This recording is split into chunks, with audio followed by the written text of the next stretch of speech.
Hello, everyone. Welcome to the second episode of the Stealing First podcast. Welcome back. We hope you enjoyed the first episode.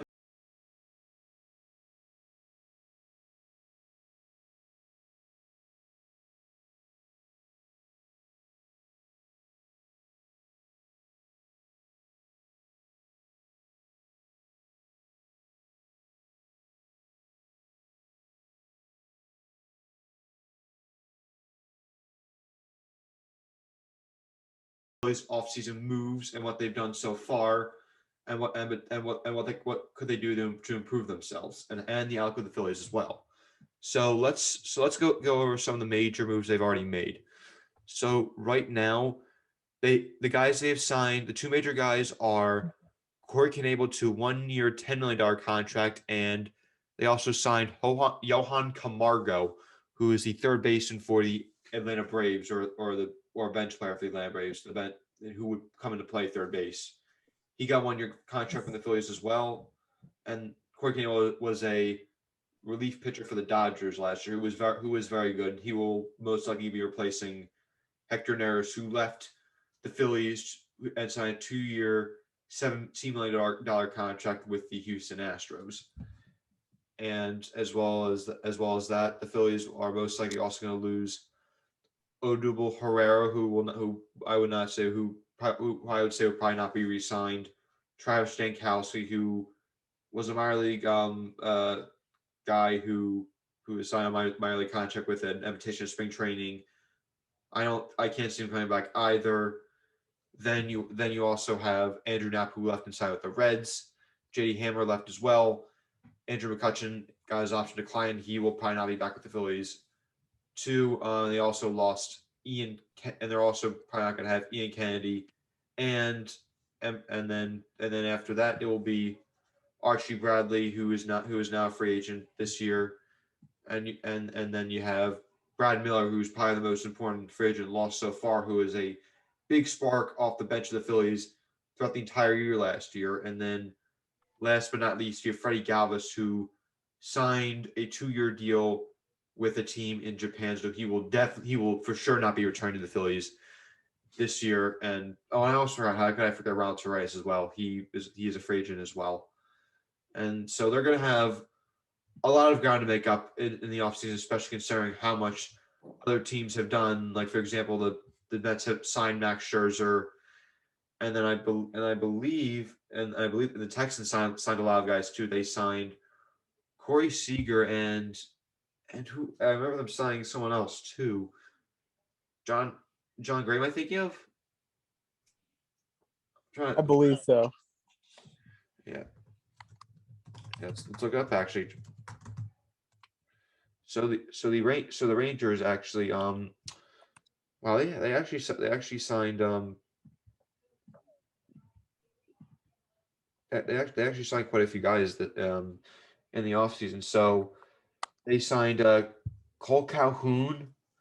They also signed and they also signed Marcus Semien as well. So both Semien got a 7-year contract with the Rangers. Corey Seager got a 10-year contract with the Rangers, and John Gray got a 4-year contract. So 2 All-Star players and a nice 2 or 3 starter for the Rangers. So teams like that, a lot of teams have done similar things this offseason as well. So again, the Phillies have a lot of work to make up. Have a lot of work to do. Yeah, and the lockout doesn't help. I mean, they just lose time, lots of time that they could be using to negotiate with players and sign them. Because most likely, like we said last episode, hopefully they'll come to an agreement within a month. But that's like spring training. You're not going to have a lot of time before the season starts, and you're already losing ground in a race against some of the fastest runners in the world. I mean, Yeah. I know I made a track reference there, but I'm just saying, you have a lot of ground to make up, and you're hoping that this deal finishes soon so you can start rapidly signing some players. Yeah, for sure. That reference is again that's relevant there, because the Phillies have the last 3-4 years have been slow to the jump, and and I think that's also because of owner John Middleton, his unwillingness to go over the cap and pay the luxury tax, and that's been a big thing throughout 2019, 2020, and 2021. It's been called out, and you have to wonder maybe that might be true. Yeah, you would have to think so. Middleton did really well signing, helping to sign. I shouldn't say signing on his own. JT Real Muto and Bryce Harper. But other than that, I have not seen him put in the effort necessary to become a top owner in the league and make this team a top team in the league again, just like in 2008, 2009, so on and so forth. And even 2008, 2009 was different because a lot of those players came from the minor league system. And, I haven't been seeing a lot of that anymore in baseball. It's just big splash free agent signings are the ones that help you now. And I'm getting really concerned with our owner, John Middleton, for the Phillies. Yeah, I think everyone is concerned too. It's definitely not a good situation. The Phillies they're in a pretty bad spot right now because they have a 500 team, a big salary cap that they have in which they have to give a lot of money to their players, and their farm system is ranked pretty weak throughout most, but most experts would say that the farm system for the Phillies is pretty weak, and if those three things are not going your way, then there's two options. One, you go all in, you spend as much money as you can, trade away whatever assets you have left for win now players, or two, you completely dismantle the team, trade away your star players, trade away every win now asset you have for future prospects, like they did in 2012, 2013, 2014, where they traded a bunch of guys for prospects, except when they traded those guys, it was too little, too late. Their value was depleted, and they got little in return. And the Phillies already made that mistake once, and you gotta wonder. Well, maybe they might be doing it again by not doing enough right now, and just seeing how things ride out. Yeah, absolutely. I, I, I, I, I'm getting concerned because I don't want to waste Harper's, last 10 years in the contract. We need to move. We need to make moves now. He's our star. We need to build around him. We need to build around Nola. We need to build around Wheeler. We need to build around, all the people that make our organization great. But it's just that the owners are not putting in the effort. I don't think, you know, since Gillick left and Montgomery passed away, I don't feel like there's really been any sort of effort in the Phillies front office. I think Clintack was horrible. I think Dombrowski is doing the best he can, but the owner needs to provide him with tools, and I don't think Middleton's done that at all. Yeah, agreed. And again, Dombrowski we know is a very smart baseball mind, and again, but the thing is though, in years past he's been given the green light. He's been told do whatever you need to do to win. With the Phillies, he's more restricted in what he can actually do money wise and trade wise. So it's definitely gonna be tough. That's the thing for sure. So again, but the Phillies they have signed two guys. Corey Knebel, he'll be a good reliever for the Phillies. He looks like to be their prime candidate, be closer, and then you also got a good bench bat from Johan Camargo, who was probably better than every bench player they had this year besides Brad Miller. And so and now Yeah, no. yeah. I'm just hoping for we got the bullpen piece. I would like to see a different center fielder because I don't think Odubel's gone now, isn't he?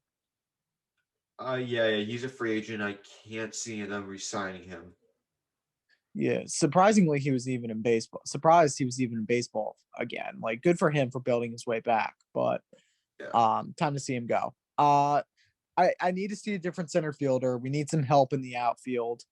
Um, those are just my two concerns for the Phillies, and then maybe an infielder. Yeah, for sure. And right, yeah, and again, there's still a lot of free agents out there. Currently have Carlos Correa, who's definitely the top free agent commodity out there right now. But I don't. But my guess is that right now he's out of the Phillies' pay grade because he's going to get a lot of money from either. It seems like he'll get a lot of money from either the Tigers, the Yankees, or the Astros. Which I think the Tigers were a big surprise, but it seems like they're definitely in the run for him. And then next you have Freddie Freeman, who Phillies aren't going to sign him, but you're not. But again, but if he does wind up leaving the division, that's going to be huge for them because he was always a Philly killer. Um, so we should probably be going over the realistic candidates for the Phillies. So right now, so Chris Bryant's definitely gonna be on because he's really good friends with Harper, and he also has Scott Boras as his agent. But that's going to be a big time commitment for the Phillies, and he's going to probably require a very big contract. Yeah, I don't think Scott Boras, I think, is a realistic reason why Bryant would sign with the Phillies. We were talking about Scott Boras in the last episode. Scott Boras is going to put a player wherever that player is going to make money. He doesn't care about connections. He doesn't care about, championships. He's more worried about getting his client to make money and for his client to pay him some of that money. That's just how Scott Boras operates.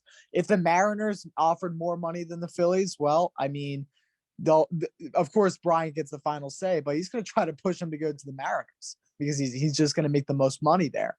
So what the Phillies need to do, like you said, Alec, is give him a ton of money. Put all your effort into building a World Series team and making Bryant and Boras want to go over there. Yeah, agreed. And I don't think the Phillies are gonna give Brian what he wants. Well, him and both boards, whatever they want.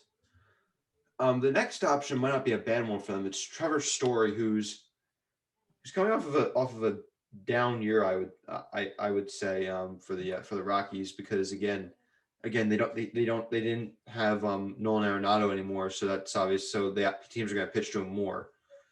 But I forgot, and also I forgot about this. The problem is now with shortstop is that the market's already set because Javier Baez got a 6-year, $140 million deal actually with the Tigers, which I think that stunned everyone.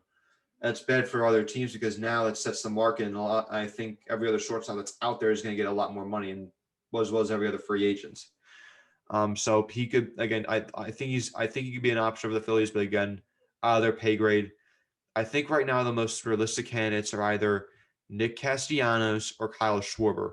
Schwarber makes sense because he's a left-handed power bat who can play outfield, and with the DH coming, there's a good chance that he could be playing DH, and the Phillies are a team that's well set up to have a DH, so he might be a good sign for them. And Nick Castellanos, he plays outfield, he plays left field, and they need a left, or rather, he plays right field, and they need an outfielder desperately. So if he could switch over to left field, he would instantly be either the first or second best bat in the Phillies lineup, and if they could get him to the Philly, if they could get him here, then that would be huge. But again, it's looking like his contract could be like 5 years, 120 million. So that might again you have to question whether it's out of the Phillies' pay grade. Yeah, absolutely. My concerns about Schwarber is that he's a little bit older. Um, he he strikes out a lot. He's not like a high average hitter, but he does hit, the bombs that everyone likes to see at Citizens Bank Park. And by the way, it is an easier ballpark to hit those types of balls to the right field. Um, I will say that Castellanos would be a great signing, in the outfield, but do the Phillies have the guts to go out and pay him? Or do they want to stick with someone like Chris Bryant? They have to choose one of them. I don't think they can get both. Oh yeah, they're definitely not gonna get both. Yeah, that's for sure. Yeah, and I'm questioning whether they get one of them. So and again, a lot of these free agents would fit the Phillies really well, and they could definitely use them. But it's just going back to John Middleton and saying, is he willing to spend the money to do it? And they do clear up a lot of cap space this year because they don't have McCutcheon on their paybooks anymore. They don't have Herrera anymore. So and then they don't have Archie Bradley as well. So that's over $30 million off the books this year. So they could potentially get another player, another All Star player. And actually, wait, hold on. I actually forgot about Knable and Camargo. So now with those two signings and with all those guys leaving, you have about $20 million plus change left over to spare before you really start getting to the cap. And hopefully, this is the year that John Middleton goes over because this window is starting to close and it's starting to close quickly. Yeah, I think Middleton has to cash in the chips here and say, we're going all in. We need to sign these all stars. We got to sign them now. We have one of the best teams we've ever had. We got another reliever. In Corey Knebel, I think our bullpen's gonna be looking good. Sir Anthony Dominguez may be coming back. So I'm really looking forward to watching the Phillies this year, and I think Middleton has to say, look, just like me, look, I'm looking forward to watching this team, but it needs that extra piece in order to succeed. Absolutely, for sure. And I forgot about Dominguez because he did pitch an inning this year at the end of the season. He miraculously recovered from Tommy John surgery when he just got it of July of the 2020 season, which is amazing because it's just over a year since he recovered, and there was questions whether he would be able to come back for the 2022 season. So again, it's great to see. And the Phillies are banking on becoming that reliever he was before he got injured. And if he can do that, then that'd be a big boost for their bullpen. So Mason here is a Pirates fan. The Pirates have had a rough few years. They're looking to rebuild. They actually have one of the best farm systems in the MLB, I believe. So Mason, what's your thoughts on the Pirates rebuild this offseason? Um, this off season we signed quite a few international free agents, two top 12, I believe. Um, but one thing I'm just really looking forward to is I believe O'Neal Cruz is going to get his shot this year, and I have him as winning Rookie of the Year. Really? And I am also looking for my boy Key Ryan to bounce back after a not so stellar year last year, but that's all probably going to happen because I am a prophet if you did not know. Everything I say comes to fruition. All right. Well, I mean, hopefully it does for the Pirates because again they've been struggling the last few years. Those international free agent signings are becoming more and more important. So the teams who make the most signings from those periods, they do tend to be pretty successful. And the Pirates also have Brian Reynolds, who you could argue is one of the best center fielders in the MLB. And I was looking for him to be traded during the deadline last year, but it never really seemed to materialize. While they trade away Adam Frazier, and looks like the Pirates got the better end of that deal because right after he went to the Padres, his average and most of his stats really took a dip. Yeah, I definitely think we won that deal, especially with getting a nice young prospect at second and middle infield with Tucapita Marcano. But we have quite a few infield prospects. Um, I'm I just want to know what Ben Sherrington is going to do with all of them because there is a lot he can work with and a lot of different things he can do. But I think he needs to build off of Brian Reynolds and the potential of Key Brian Hayes for the future. Yeah, definitely for sure. Yeah, Pirates are they're a small market team and they're going to have to rely on their farm system to in order to get better. And they definitely good prospects like you said. They have a few players in the majors who are good. And Cruz, I didn't realize he was that good last year. He was their right fielder, correct? O'Neal, Yeah. um, Am I thinking of someone else? you're thinking of somebody else. No, you're thinking of prospect from the Yankees we got.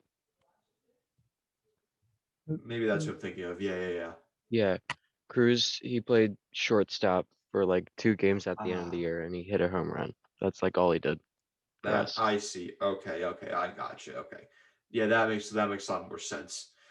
And yeah, so the Pirates they're more of a rebuilding outlook, while the Phillies they have more of a win now moment, win now outlook, and they have to win now because again, Phillies they've got JT Realmuto, Bryce Harper, and Reese Hoskins are all getting older, and Hoskins is approaching free agency in a year or two. So, and they're going, and if they want to keep him, they're going to have to pay him because again, he hits a lot of home runs and he walks a lot. Which again, if MLB, if you have those two stats in your favor, the teams in the analytic nerds are really going to start to like you.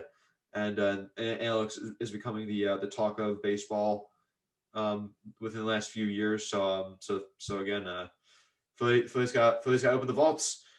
Uh, so yeah, that's pretty much what we gotta say. You got to open the vaults in order to win because again, for the Phillies, their farm system, it doesn't look like it's gonna cut it. So now we'll get into the so then right now what are your other predictions for the free agency period? So for the Phillies, what else are they gonna do? My prediction is that they make is that they go out and trade for Kevin Kiermaier because it seems like the Rays want to get rid of him. He won't cost a lot, and he'll be a really good defensive center fielder for the Phillies, which they desperately needed throughout the last few years. Also, I think they get one of either Kyle Schwarber or Nick Castellanos. I think that the pressure's going to mount on Middleton. I think they're going to sign one of those guys. So, and I think it's going to pay off for them. And the last thing is they trade for another reliever. I don't know who it will be, but they will trade for someone in order to add depth.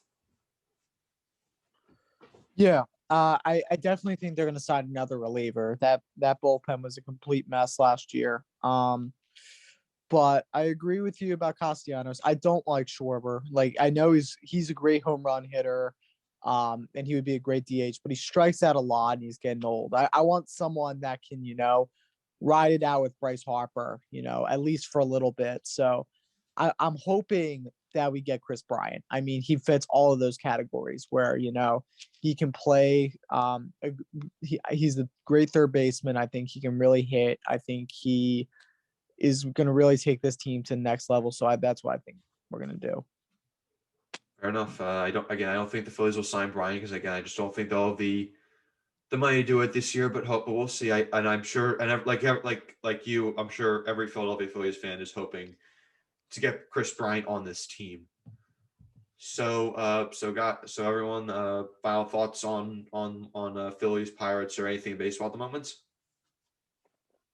My least favorite reliever, Hector Neris, goes to my least favorite team, the Astros. Love to see it. Yes, a match made in heaven, and we both know how many frustrating times we've seen Neris close out a game and he blows the save, and this year especially too, where he had an extremely rough May, June, and July. So I mean there was some good moments, but I think it was definitely time to go. Mason. It's probably gonna do nothing when the deal gets done, because Max Scherzer makes more than us next year, so that'll be nice. But yeah, last episode I said Barry Bonds should have made the Hall of Fame. Roger Clemens should not have made the Hall of Fame. That's how I leave it off. Interesting. Roger Clemens was a good player. I will say that much. It is interesting. It is an interesting point you made there because again, he was one of those guys who was also accused of doing PEDs. He was good, so I guess he just wasn't that good where he could make that leap into the Hall of Fame. So yeah, that'll do it for the second episode of the Stealing First podcast. From Mason, Ben, myself, I'm Alec Eskin. And we'll see you next time here on the Stealing First podcast. We hope to see you next week.